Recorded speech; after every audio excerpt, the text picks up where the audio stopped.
Hey, welcome back to another video of Trading Basics. In this video, we are going to learn how to avoid good faith violation on Webull. To avoid good faith violation on Webull, you can use fully settled fund.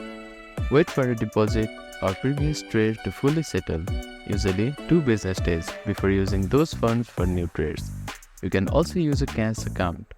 Cash account allows you to trade with settled funds only, helping you avoid GFVs by restricting trade with unsettled cash. You can monitor trade carefully. Be mindful of the settlement status of funds and avoid making back-to-back trades with the same unsettled money. So these are the steps that can help you stay compliant with GFV rules. Thank you for watching this video. Please do not forget to like, share and subscribe to our channel and comment down if you have any queries.